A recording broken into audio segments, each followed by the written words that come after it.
All right, let's get you something gripping, polished, and binge-worthy. I'll give you a smooth intro and carry the story forward without wrapping it up or prompting you for anything. Here we go.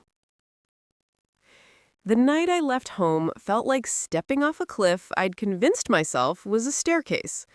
My mom stood in the doorway, her hand gripping the frame the way people hold on to the last piece of something breaking apart. I remember the porch light hitting her eyes, turning them into cold little moons. She didn't shout, she didn't beg. She just said one thing, steady and quiet enough to rattle my bones for years. "You'll regret leaving us." At the time, I thought it was just another emotional grenade tossed my way. I thought regret meant missing her cooking, or the old creaky sofa, or the way she'd fuss over me when I was sick. I had no idea that regret could take on forms that felt so much heavier. I walked away anyway. I told myself I needed freedom, that their small-town expectations were choking me. I needed a city skyline instead of cornfields, ambition instead of routine. For a while, everything was intoxicating in that big, messy, beautiful way.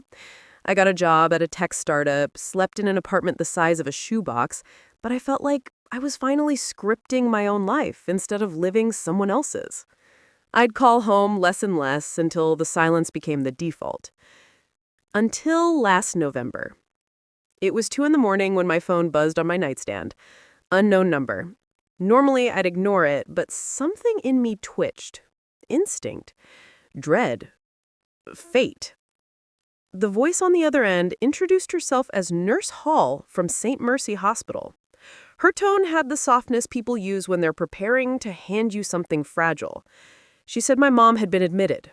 She said the words stroke and critical, and you're listed as her emergency contact.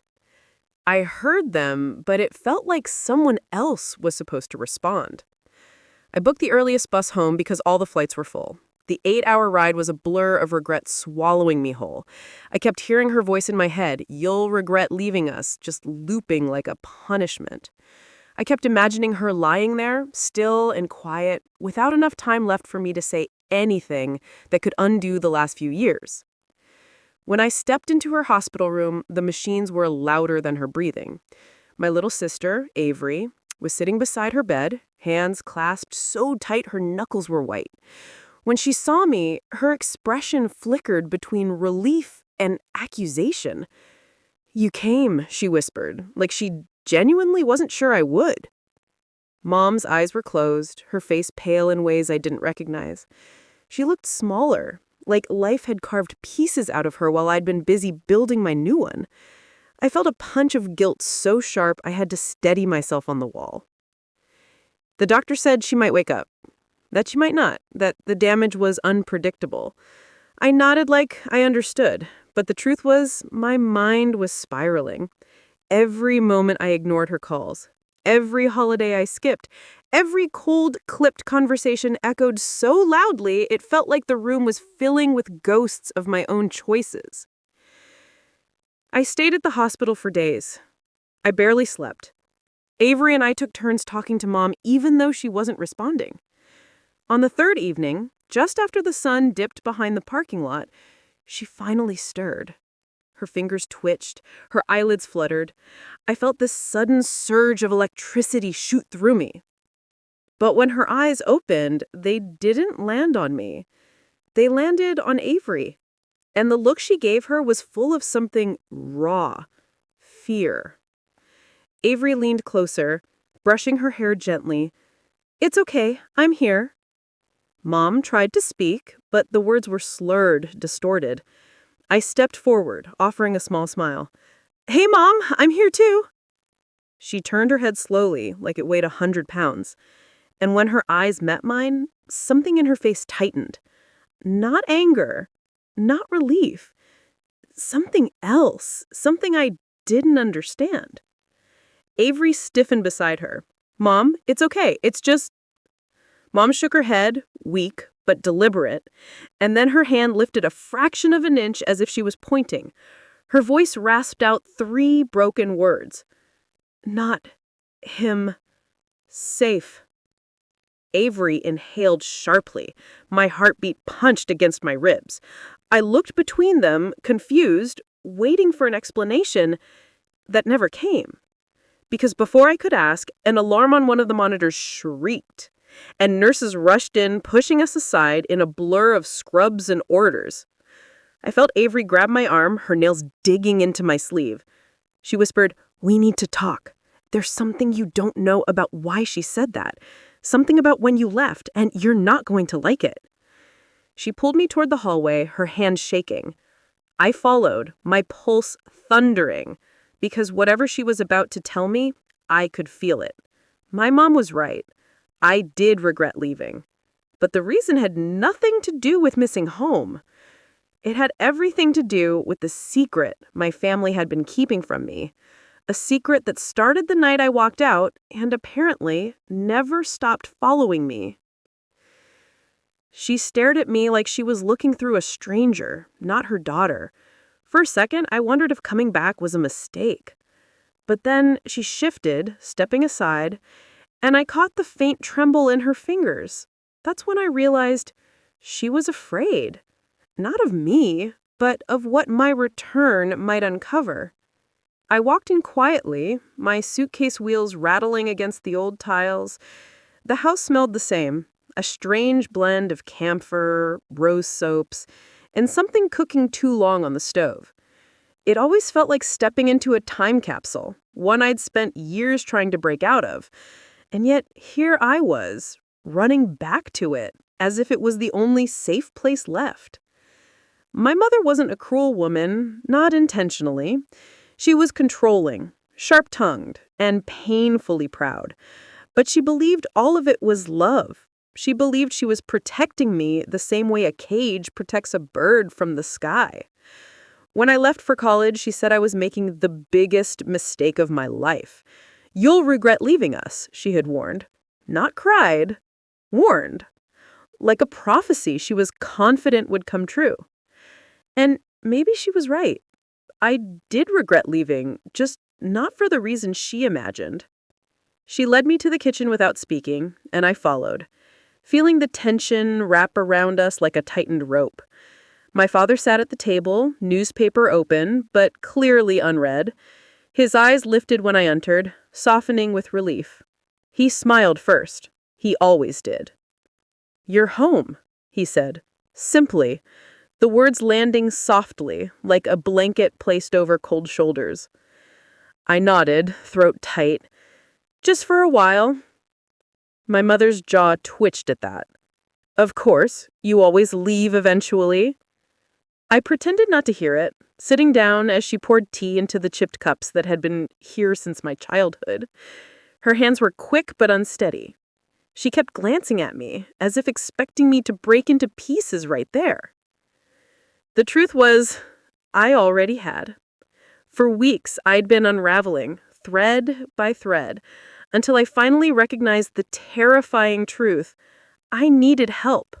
Not the kind that came from friends who didn't understand, or professors who encouraged taking space, or even the strangers I tried distracting myself with. I needed the kind of help that only comes from someone who knows your history better than you do. I needed my mother, even if she didn't know how to be needed. The silence stretched so long that even the ticking wall clock seemed nervous. Finally, she set the teapot down too forcefully, the metal clinking against the counter. Her hands were quick but unsteady. She kept glancing at me, as if expecting me to break into pieces right there. My father stepped in gently. "Let her breathe, Humaira. She just arrived." She clicked her tongue. "I'm not asking to hurt her. I'm asking because I need to know. You don't leave for 2 years with barely a call and then show up looking like—" Her voice faltered. She wasn't someone who lost control of her sentences. My father leaned forward. "Tell us, what's wrong?" I stared at my hands, the faint marks on my wrist, the way my fingers shook, the exhaustion carved into every part of me. I had spent months pretending everything was fine, pretending I was strong enough, pretending I hadn't trusted someone who tore my life apart piece by piece. But I wasn't ready to say the whole truth yet. I just needed to come home, I said quietly. My mother's expression softened for the first time. Just a little. She noticed the tremor in my voice. She always noticed everything. She just didn't always understand it. You should have told us sooner, my father murmured. I tried, I whispered. My mother's eyes flickered, guilt crossing her face so fast she almost hid it. Almost. She walked to me, stood behind my chair, and hesitated.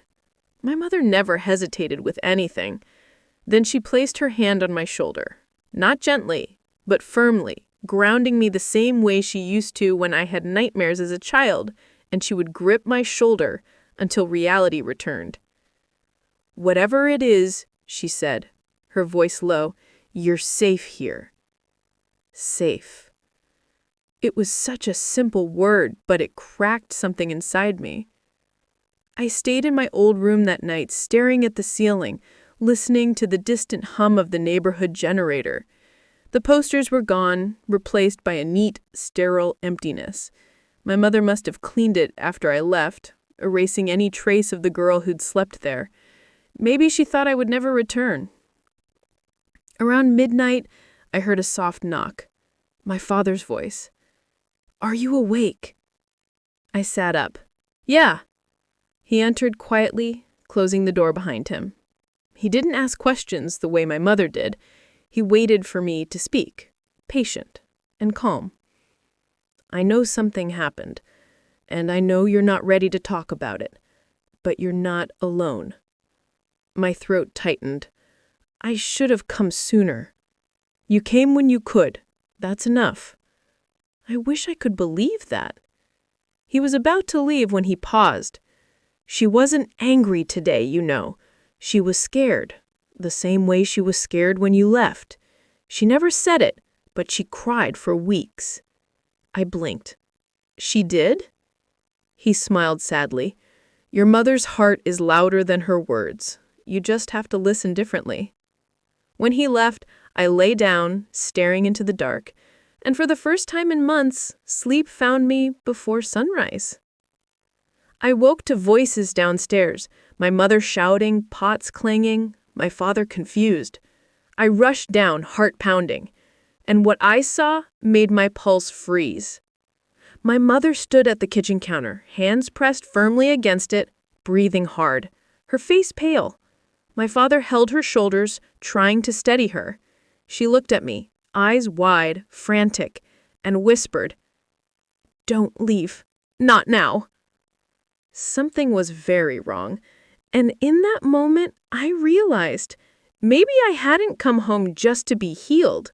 Maybe I came home because something was about to break, and this time, it wasn't me. My mother's fear hit the room like a cold gust, sharp enough to make both my father and I to fall still. She wasn't dramatic by nature. She didn't panic. She didn't crumble. If anything, she always kept a grip on control, so tight the rest of us sometimes struggled to breathe. Seeing her like that, trembling and whispering the same way people whisper confessions, felt like watching a mountain crack down the middle. I stepped toward her slowly. Mom, what's happening? She shook her head hard, as if trying to dislodge something terrifying from her mind. You shouldn't have come alone. I told him to stop. I told him if he ever tried to reach you again. Her voice broke, a tiny shatter. You should have stayed away until it was safe. My father frowned, confused and quietly alarmed. Humaira, who are you talking about? She didn't answer. Instead, she pressed her palm to her forehead and backed away as if the very air near the window terrified her. I followed her gaze, expecting to see something or someone outside, but the yard looked exactly as it always did. Calm, empty, frozen in habit. My father guided her to a chair, his voice steady but urgent. Sit, breathe, you're scaring her. My mother clutched his arm. You have to understand, this started when she left. He thought she was vulnerable, easy to reach. My stomach twisted. Who? Her eyes locked onto mine. There was a moment where everything went eerily quiet, like the world held its breath. Then she whispered a name I hadn't heard in almost 2 years, a name I never expected to hear again. Rafiq. My blood ran cold. Rafiq had been the first person I met when I moved to the city. Charming, sharp, persistent, the kind of person that made you feel like you were the center of the room if you were in the corner. He pulled me into his world quickly, too quickly. Controlling disguised as protective, jealousy disguised as affection, anger disguised as passion. I left him after things got bad, after he crossed a line that still made my pulse spike when I thought too long about it.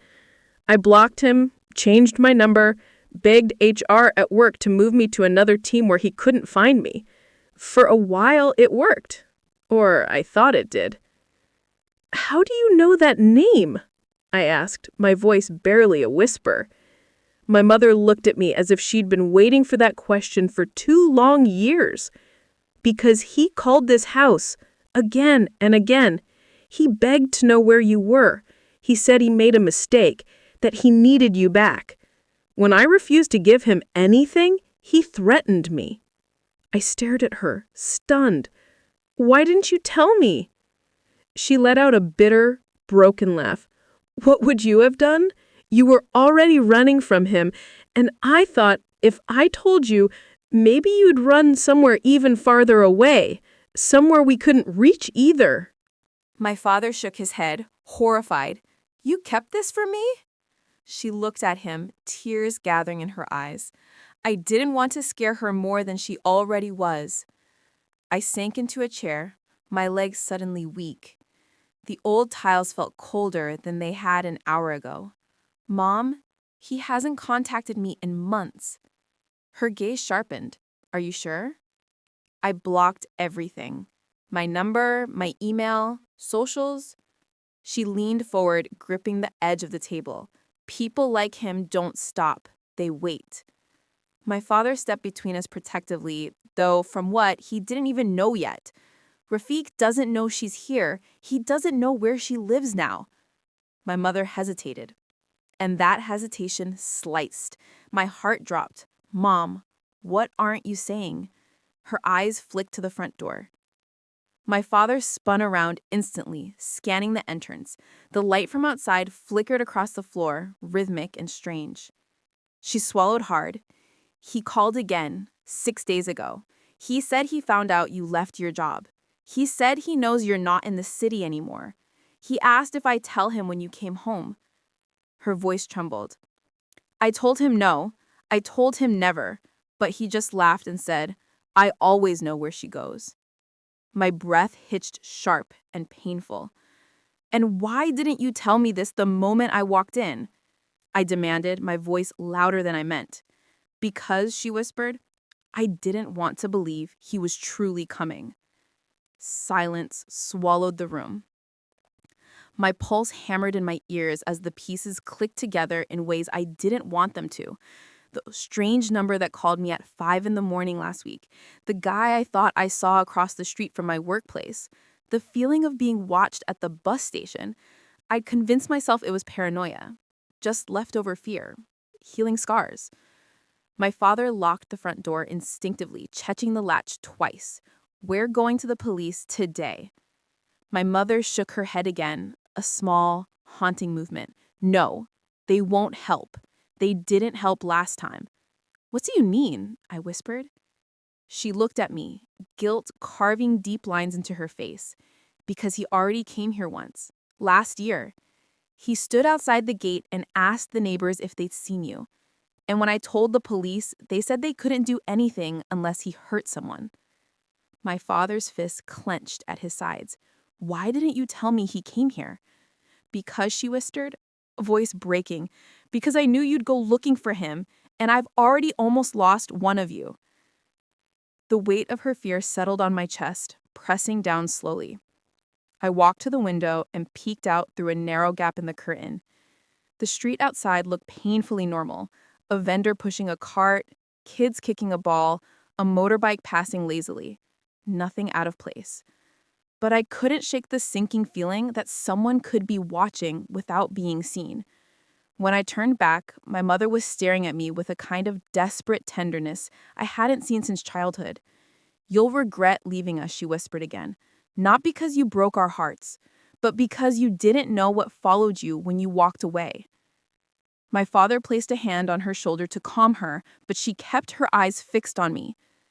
"Tell me everything," I said quietly. "Every detail." She nodded, wiping her eyes with the edge of her sleeve. But before she could speak, there was a sound from the front porch. 3 slow, deliberate knocks. My mother froze. My father stood up fast, breath catching. I felt my entire body go still, the way prey goes still when it senses a predator. The knocks came again, harder this time, and a voice followed. Low, familiar. "I know you're home." The voice slid under the door like cold air, curling around my spine. My father motioned for me to stay back, but my legs were already locked in place. My mother pressed a shaking hand over her mouth, her breath coming out in uneven bursts. She mouthed one word to me. "Rafiq." My father crept toward the door quietly, trying to place himself between all of us and whatever was waiting outside. He didn't open it, didn't even touch the latch. He simply leaned close enough to listen. Another knock. This one slower, almost taunting. "Hamera, I won't leave until you answer." My mother let out a tiny sound, a choked inhale. My father shot her a warning look. "Don't speak, don't move," he mouthed. I could feel my heart pounding against my ribs. Each beat loud enough I was convinced whoever stood outside could hear it. The danger I thought I outran had found me anyway, like a shadow that never stopped following me. My fingers curled into fists at my sides, nails digging into my palms. My father finally spoke, voice low but steady. "Who is it?" A pause. Then, without hesitation, "You know who it is." There was no hiding now, no pretending. Rafiq wasn't guessing. He knew. My father straightened, jaw tightening. "You need to leave." Rafiq chuckled softly. It wasn't a laugh of amusement. It was the kind of laugh that said he thought he was in control.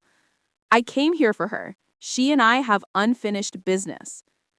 My stomach twisted painfully. I felt 14, 20, 23, and now again all at once. Scared, cornered, furious, ashamed that he had this kind of grip on me. My feet inched back instinctively. Inside the house, the air felt weighted, like every molecule was waiting for one wrong sound to shatter. My father stepped closer to the door, his voice rising. "If you don't leave, I'm calling the police." "Go ahead," Rafiq replied lightly. "I'll wait right here." My mother wrapped her arms around herself, shaking. "He won't leave," she whispered to me, voice shaking. "He won't leave until he gets what he wants." "What does he want?" I whispered back.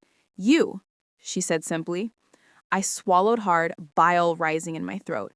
Every instinct told me to hide, to run upstairs, to disappear. But something inside me resisted. I wasn't the scared girl he hurt 2 years ago. I wasn't the one he convinced wasn't worth better. I wasn't the one who believed his apologies over my own safety. Not anymore. My father reached for his phone, but I grabbed his wrist gently. "Wait." He looked at me stunned. "You're not going near that door." "I'm not, but I can't hide upstairs like this is still his game." My mother shook her head violently. "No, don't talk to him. He twists everything. He always has. That boy, he's not normal." As if on cue, there was a soft scratching on the door, like fingertips dragging across the wood. Then Rafiq spoke again, quieter this time. "I know you can hear me. You always listen the second I ask you." A chill ran straight down my spine. The same line he used when I didn't text him immediately. The same line he used the night I left him. My father's expression hardened with fury. He wasn't a violent man, but in that moment, he looked like he could tear the door from its hinges. Rafiq tapped the door now, rhythmic, patient. "You can come outside, or I can come inside. Your choice." My father lunged to lock the top deadbolt, but my mother darted forward quicker than I expected, grabbing his arm. Her voice was sharp, urgent. Don't make him hear fear. He feeds off it. The room went still again. I stood there, heart hammering so hard I tasted blood. My father finally asked, "How did you find her?" Rafik sighed softly, amused. "She's predictable. Always runs home when she's scared." His voice hit me like a slap. I had no words. None big enough, none strong enough. Just a fierce, burning anger I hadn't felt in years. I took a step forward. My father tried to block me, but I shook my head. "I'm not opening the door," I whispered. "I just need him to hear me." My father hesitated.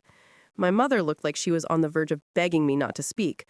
But the truth was, if I stayed silent, he won. If fear was the only language between us, I'd never get out from under the shadow of who he used to be to me. I stood close enough to the door that he would hear, but far enough that I felt safe. My voice was quiet, but sharp. "Leave. Now. I'm not yours. I don't owe you anything." Silence. Then a slow inhale. "Say that again?" My heartbeat stuttered. "I said leave." Another pause. Then, in a voice that was too calm, too steady. "You think coming home changes anything? You think your parents can protect you? You belong with me. You always did." My mother let out a sob she'd been holding back. My father clenched the edge of the table so tightly, his knuckles turned white. "I'm calling the police," my father said. And this time, he meant it. Rafik didn't laugh. He didn't threaten. He didn't yell. He simply said, "Call them. They won't get here fast enough." My breath caught. My father moved quickly, dialing the number. Then before the call even connected, something else happened. A sound outside. Something metallic. Something scraping.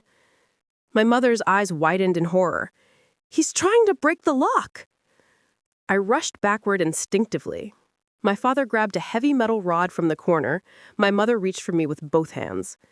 The scraping grew louder, angrier, like Rafik wasn't just trying to break the lock, but trying to peel the entire door off its frame. My father's voice was low, trembling with rage he was trying to contain. "Stay back, both of you." But I couldn't look away from the door. Every sound coming from the other side felt like it stabbed straight through my chest, pulling memories out of places I'd tried burying them. The slam of his fist on the wall of my old apartment. The way he'd grip my arm when he was just being passionate. The apologies that came wrapped in promises that never lasted. My mother whispered urgently, "He said he knows where you go. He must have followed you from the city." "No!"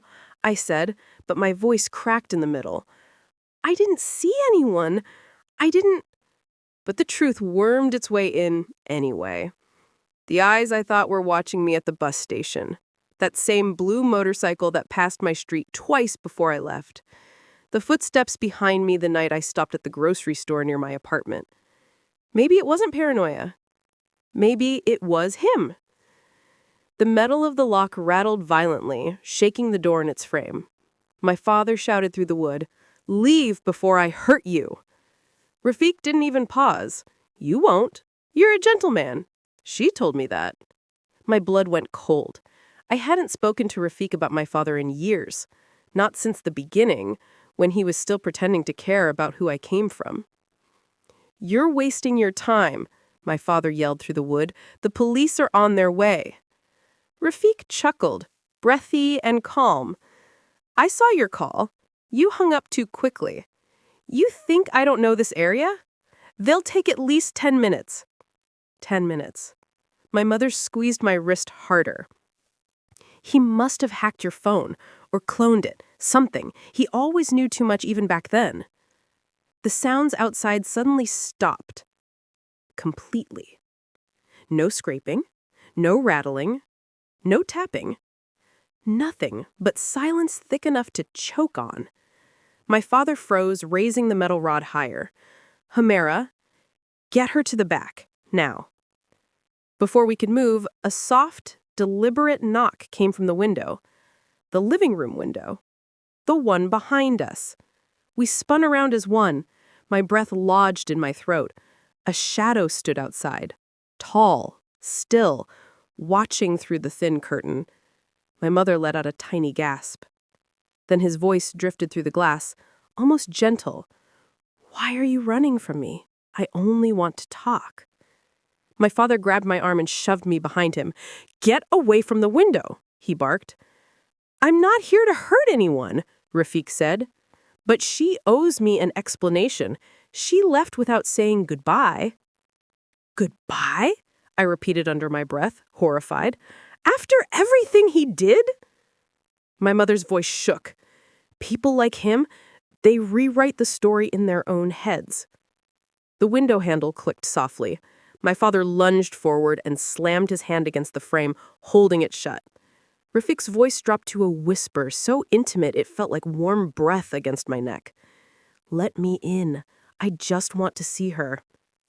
"Get away from my house!" my father roared. Rafik sighed. Annoyed, patient sound.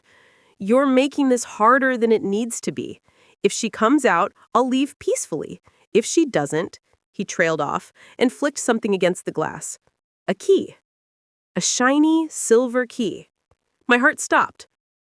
That wasn't our house key. It was the spare key to my old apartment in the city, the one I lost before I moved out. He'd had it all this time. He leaned closer to the glass, his shadow stretching across the wall like a stain. His tone dipped lower. "I saved everything for her.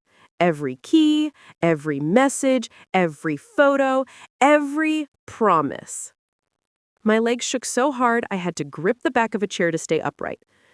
My father was shaking too, but with fury, not fear. "You sick little—" My father shoved the window harder closed, the frame groaning. Rafik's tone sharpened, like a blade. "You don't tell me how to speak. You don't tell me what to do. You don't get between us." I stepped forward before I could stop myself. "There is no us. You don't control me anymore." Silence. Even my father looked at me like I'd just stepped out onto a thin ledge. Rafik responded softly, almost tenderly. "You sound scared." My mother whispered, "Don't talk to him. Don't give him anything." But I couldn't hold it in. Not after years of being haunted by his voice in my head. "I'm not afraid of you." He laughed. Not loud, not maniacal, just amused. Then opened the window. My father stepped forward, raising the rod higher, voice cracking from the force of his shout. "Give me one reason not to break your skull." The man tilted his head. "Because she walks out with us, or we don't walk out at all." My mother lunged forward, but my father caught her just in time. "No, don't provoke them," he hissed, eyes wide. Outside, Rafik tapped on the window again, harder this time. "Come on, sweetheart. Why are you making this so ugly? I told you, I just want to talk. You owe me that much."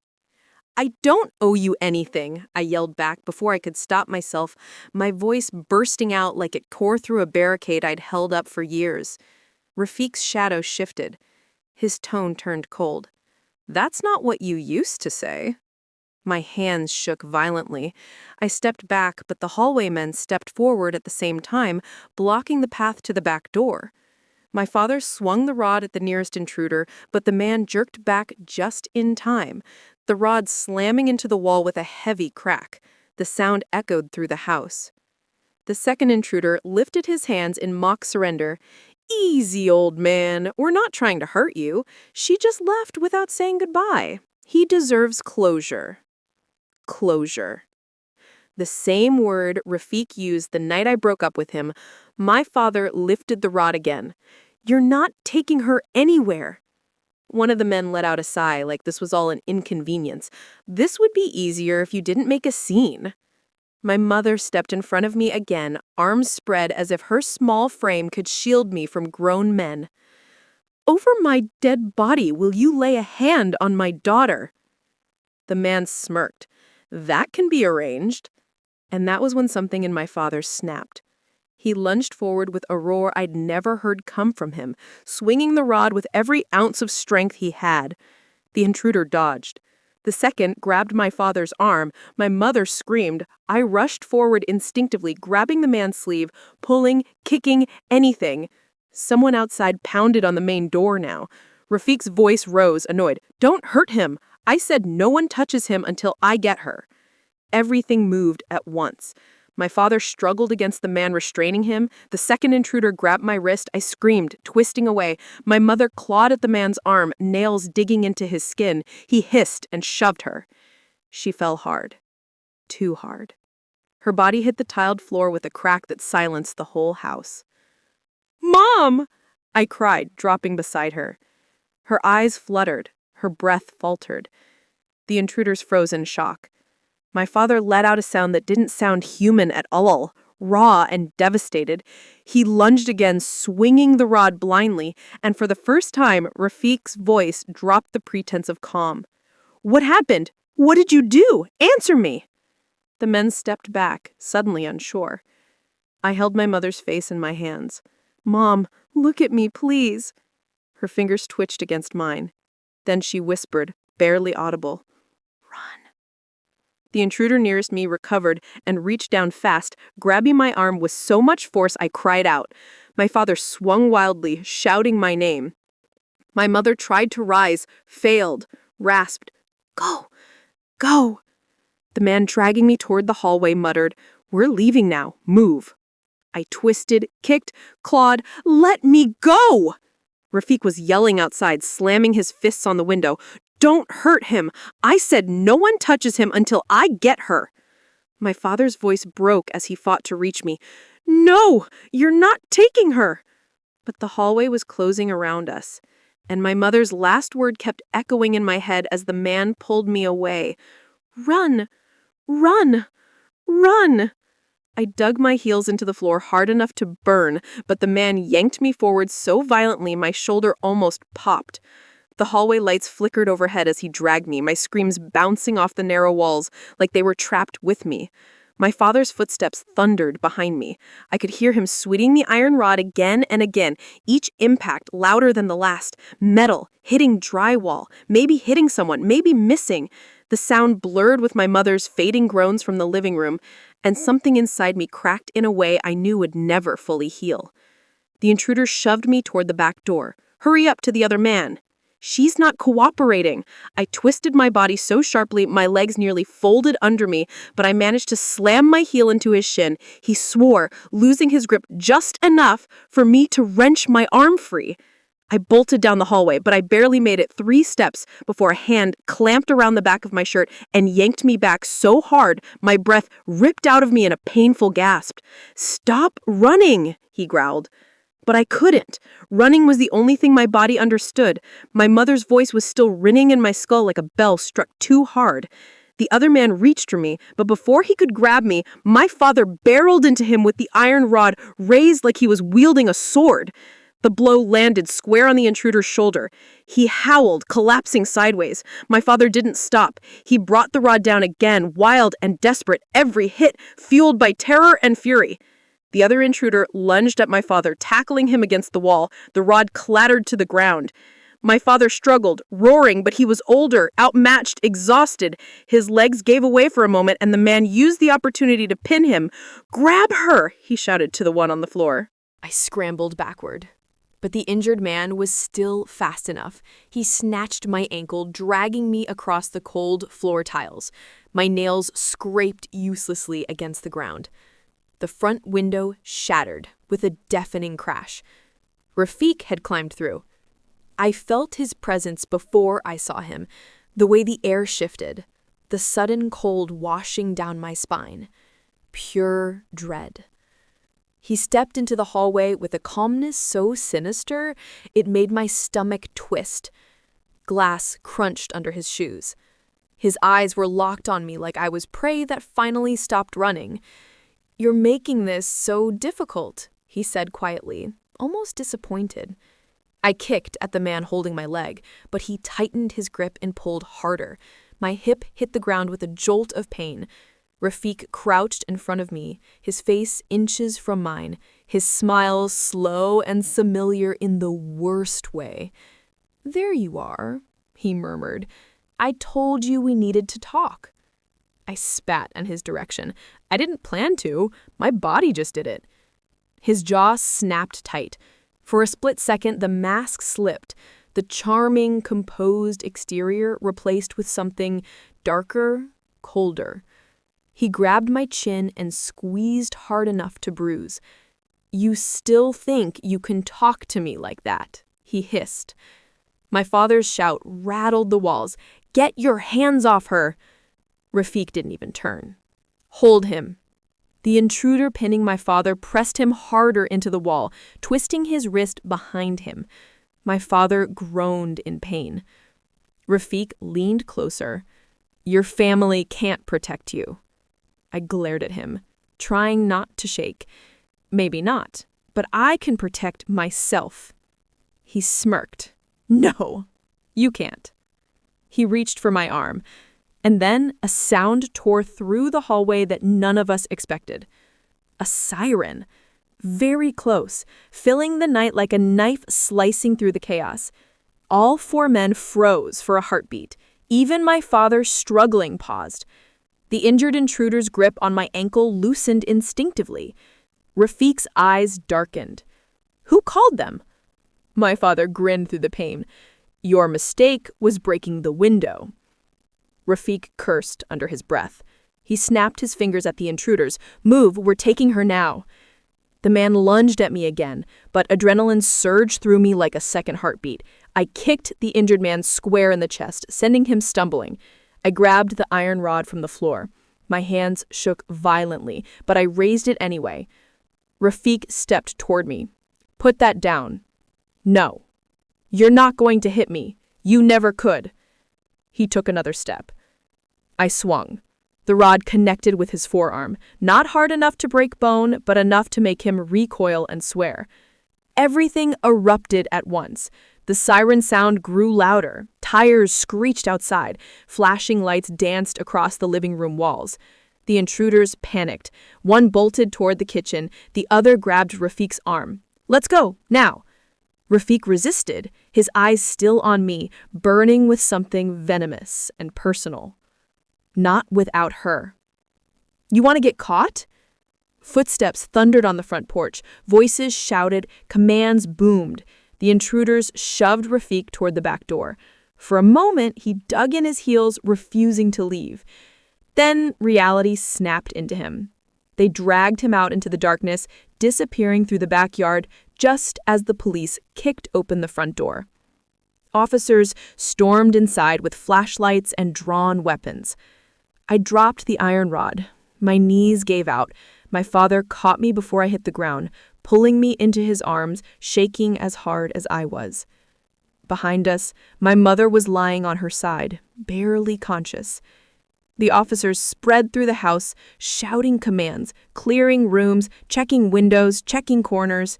One knelt beside us. "You're safe now." But as I clung to my father, staring at the shattered window where Rafik had stood just moments earlier, I knew the truth. We weren't safe. Not really. Because Rafik had left with a final look that promised one thing. He'd be coming back. The officers moved through the house like a storm, radios crackling, boots thudding across the floor, voices sharp and overlapping. But their noise felt distant, muffled, like I was listening from underwater. My father kept one arm around me while calling out to the officers to hurry toward my mother. They knelt beside her, checking her pulse, speaking in calm, rehearsed tones, but my chest tightened with every second she didn't respond right away. She finally blinked, a slow, fragile flutter, and the breath I'd been holding ripped out of me. One of the officers gently helped her sit up. She winced, touching the back of her head. Another officer stepped closer, asking her questions, but her answers were shaky, drifting in and out as dizziness washed over her. I tried to stand, but my legs refused to hold me. The adrenaline that kept me fighting minutes ago drained out so fast it left me shaking uncontrollably. My father cupped my face with both hands, his eyes watery, his voice hoarse. "You're safe. You hear me? You're safe." But he didn't sound convinced, not even a little. An officer approached us with a notepad, asking if we knew the men, if we could describe them, if we had prior conflicts. My father answered as best he could, anger bleeding into every word. I couldn't speak. My throat was too tight, my thoughts too scrambled. Every time I tried to form a sentence, an image of Rafiq standing in the broken window flashed in my mind, and my breath hitched. My mother reached out weakly and squeezed my hand. "We're here. We're all here." Even her reassurance sounded fragile, like it might break under the weight of what happened. The paramedics lifted her gently onto a stretcher. She protested faintly, insisting she was fine, but no one listened. And honestly, I was grateful. Seeing her fall like that replayed in my mind in an endless loop, each time worse. I tried to follow her, but an officer stopped me, speaking gently. "We need your statement first. Then we'll take you to the hospital." My father stayed with me while the police blocked off the broken window, photographed footprints in the backyard, and measured shattered glass on the floor. They moved with a practiced efficiency that made me realize this wasn't new for them. Homes being invaded, women being chased, threats made real. It chilled me. When they drove us to the hospital, the night felt heavier than before, like the darkness itself was watching. My mother was resting in a quieter room, her head wrapped lightly, her breathing steadier. My father sat beside her, holding her hand like it was the only thing keeping him grounded. I stood by the doorway, unable to shake the feeling that if I stepped too far inside, something terrible would happen. A superstition birthed from fear. A detective arrived not long after. Middle-aged, tired eyes, stern jaw. He introduced himself, but the name slipped past me. All I remembered was how his gaze sharpened when he mentioned Rafiq's name. "So he's the ex-boyfriend?" he asked. I nodded, swallowing hard. He wasn't always like this." "That's how these cases often start," he murmured, flipping a page in his notebook. "Any threats before today?" My hands curled into fists. He said he wanted closure. I thought he meant talking, not this. The detective let out a slow sigh. "When someone thinks they're entitled to you, conversations stop being conversations." My father tensed. "What are you going to do about him?" The detective spoke carefully. "We'll open a full case. We'll issue an advisory, place your address on high alert, increase patrol around your neighborhood. But until we find him," he shook his head slightly, "you need to be cautious." It wasn't enough. I felt it instantly. It wasn't enough to stop someone like Rafiq. When he left, my father turned to me. "We're changing every lock, adding cameras, alarms, whatever it takes." My mother, eyes half closed, whispered, "We should have done all that earlier." Her words hit me like a weight pressing into my ribs. Because deep down, I knew she was right. The signs were there for months. The strange messages, the random appearances, the feeling of being watched. I brushed it off as paranoia. I didn't want to admit that someone I once trusted could turn into a threat. Now we were living the consequences of that denial. A few hours passed. Nurses checked on us. My father made a dozen phone calls. My mother drifted in and out of sleep. The hospital corridors smelled like disinfectant and quiet panic. Dawn pushed faint light through the windows, turning the sky a soft, washed-out blue. A police officer stepped into the room, clearing his throat softly. "Sorry to disturb, but we received an update." My father stood immediately. "Did you find him?" The officer hesitated, then shook his head. "Not yet. But we found something in the backyard." A chill crawled down my spine. What? The officer held out a clear evidence bag. Inside was a folded piece of paper. He handed it to me. My fingers trembled as I unfolded it. 4 words were scrawled in bold, messy handwriting I recognized instantly. Not done with you. My stomach dropped. My vision blurred with fear. I gripped the paper so tight it crinkled. My father snatched it from me, his voice rising. He came back after the police were already there? He probably didn't leave far, the officer said grimly. He's watching you. A shiver rolled through me so violently I nearly stepped back. The officer continued, We'll have a patrol car outside your home at all hours, but you need to understand, men like him don't usually stop until they're caught. My mother woke fully at the sound of our voices and looked at the note, her face draining of color. She stared at me. I told you, she whispered, you'd regret leaving us. I felt the words pierce straight through me, but not in the way she meant before, because the regret wasn't about independence. It wasn't about me moving out or choosing a life away from them. It was about not telling them sooner, not warning them, not believing the danger was real, not seeing who Rafiq had already become. And now we were living inside a nightmare that hadn't ended. Not yet. Not even close. I sank into the hospital chair, the note still burning in my mind, its message etched into every pulse that throbbed under my skin. My father paced the room, running a hand through his hair over and over, trying to bleed out the panic that refused to leave his body. My mother kept watching me like she was afraid I'd disappear if she blinked too long. A nurse entered quietly to check her vitals. She moved with the soft, practiced calm of someone used to seeing families break open. She made small adjustments to the monitor, whispered that my mom needed rest, and left without asking questions. Maybe she already understood. Sometimes fear didn't need explanations. My father finally stopped pacing and came to sit beside me. His voice had dropped to something small and tired. We're not going back home until they catch him. My mother nodded weakly. We'll stay with your aunt. She has room. But I shook my head instantly. He knows all our relatives. He knows where everyone lives. He knows our routines, our habits, everything. That was what chilled me the most. Rafiq didn't have to guess. He observed. He studied. He remembered. My father let out a frustrated breath. Then we get a hotel, somewhere far from here. The idea of running again made my stomach twist, but the thought of going back to that house was worse. The shattered window, the blood smeared on the floor from the intruder's shoulder, my mother lying unconscious, Rafiq shouting her name like he had a right to it. Okay, I whispered. My father stood to make arrangements with the detective, but my mother reached toward me. Her voice trembled. Why didn't you tell us how bad he was? I couldn't look her in the eyes. If I did, everything would break open. I thought I could handle it.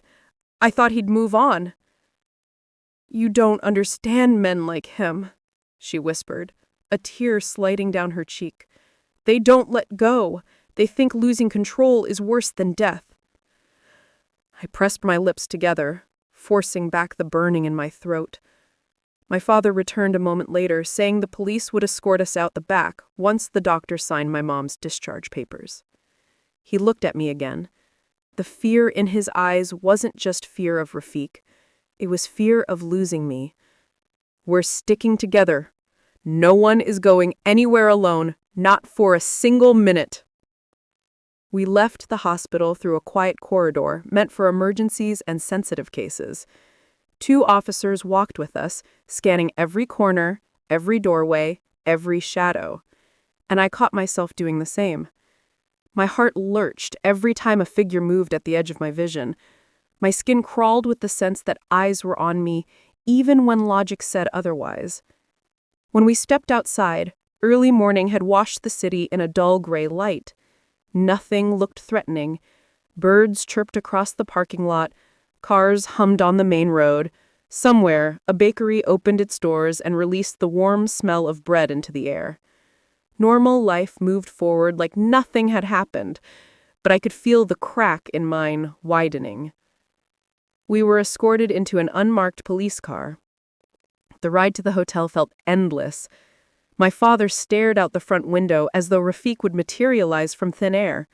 My mother kept a firm grip on my hand, her thumb brushing across my knuckles in shaky strokes. When we reached the hotel, the officers walked us up to the room themselves, checked the hallway twice, and gave us their direct number. "Don't open the door for anyone, unless we confirm it's us," the senior officer said. My mother nodded, though fear had hollowed out her expression. Inside the room, I collapsed onto the bed. It was soft. Too soft, like it was trying to swallow me. I stared at the ceiling until the pattern swirled like smoke. My father began triple-locking everything, checking and rechecking the windows, closing the curtains, testing the pee hole, turning on every light. My mother curled up on the other bed, exhaustion tugging her towards sleep, but fear keeping her pinned in place. I couldn't stop thinking about the note. "Not done with you." Rafiq never wrote threats before. He wrapped everything he did in charm, guilt, manipulation, that saccharine sweetness that made denial easier than confrontation. But now the mask was gone, and the bare truth was more terrifying than I'd imagined. Hours passed.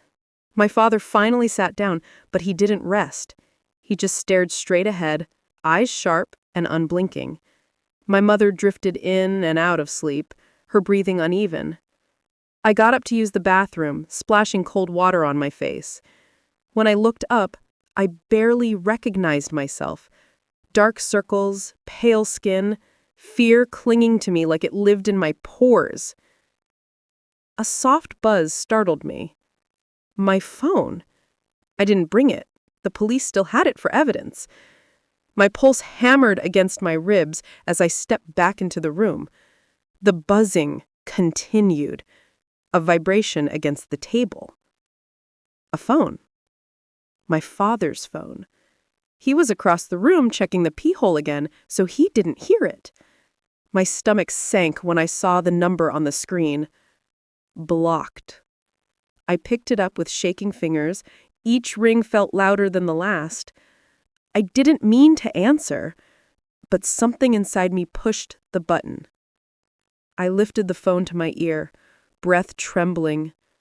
A familiar voice came through immediately, soft, almost affectionate. "You really thought you'd get away." My entire body cold.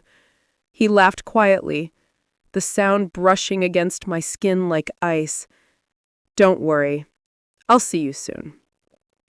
My breath caught in my throat, the phone slipping from my fingers as if it had burned me. It hit the carpet with a muted thud, my heart pounding so violently I could feel it in my gums. My father spun around at the sound, stepping toward me with urgent eyes. "What happened?" I opened my mouth, but nothing came out. My voice felt strangled by panic. My father lifted the phone, saw the call log, and the fury that washed over his face didn't look like anything I'd ever seen in him before. He called here. He called this room. Which meant he knew where we were, or knew enough to guess. My mother sat up slowly, wincing from the pain in her head, fear flashing across her features when she saw our expressions. "What is it? What happened?" Before either of us could answer, the hotel hallway erupted with shouting. Not angry shouts, police commands. "Everybody down! Drop your weapon! Hands where I can see them!" My father reacted immediately. He grabbed both of us and pulled us to the far corner of the room, shielding us with his body as he crouched low. The shouting outside intensified, boots pounding, radios crackling. A gunshot cracked through the hallway like lightning splitting the world open. My mother gasped and covered her mouth. I froze completely. My limbs felt like they'd hardened into stone. My mind blanked except for one single looping thought. He found us. The pounding of boots rushed past our door. More shouting. Another shot. Then silence so thick it felt suffocating. My father pressed a finger to his lips, telling us to stay quiet. None of us moved, hardly daring to breathe. Seconds stretched like years. Finally, there was a knock on our door. Firm, controlled. Police. My father didn't answer right away.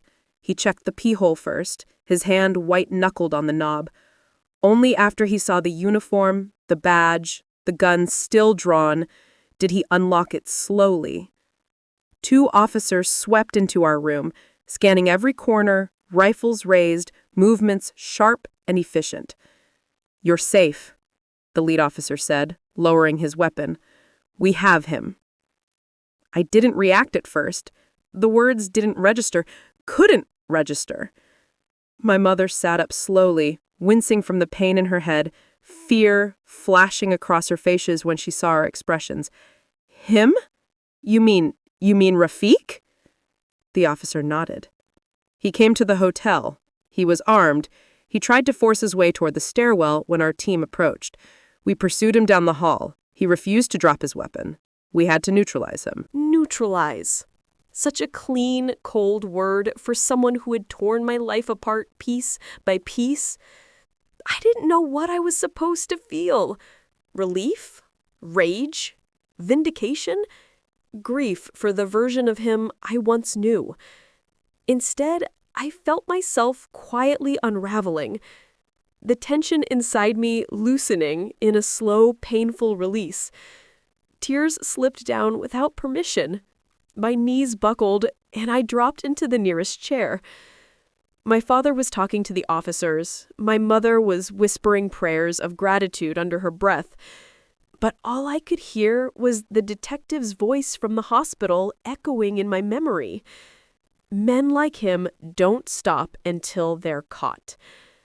For the first time in months, I realized the danger was over. Truly over. And yet, my chest still ached as if I'd been holding my breath for a lifetime. After the officers left, after the paperwork, after the endless questions and signatures and reassurances, the room finally grew quiet again.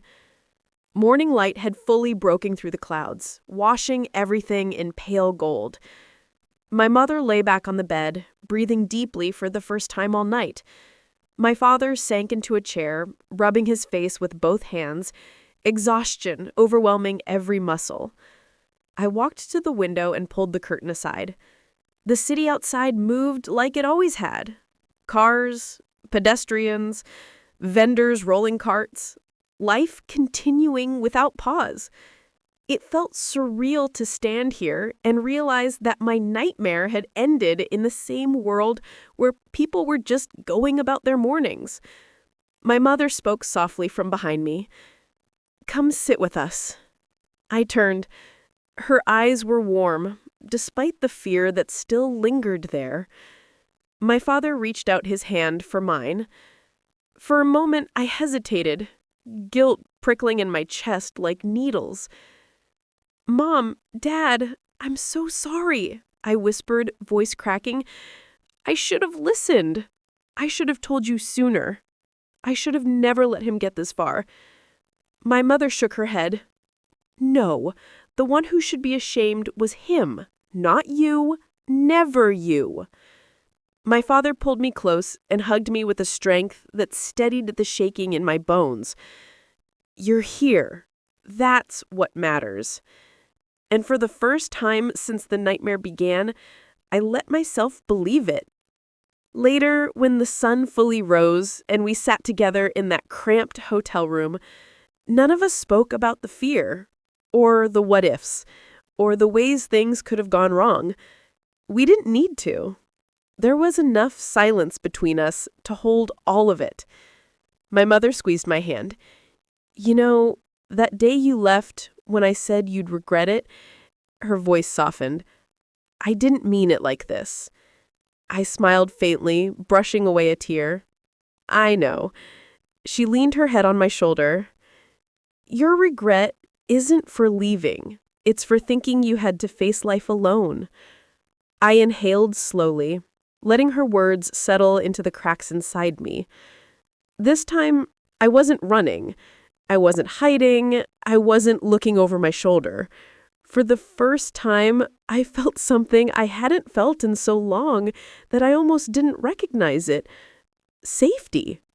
And as the morning sun warmed my face, I realized something else too. My mother was right all along. I did regret leaving them. Not because I needed them to save me, but because I should have never tried to survive alone when I had a family willing to fight the world for me.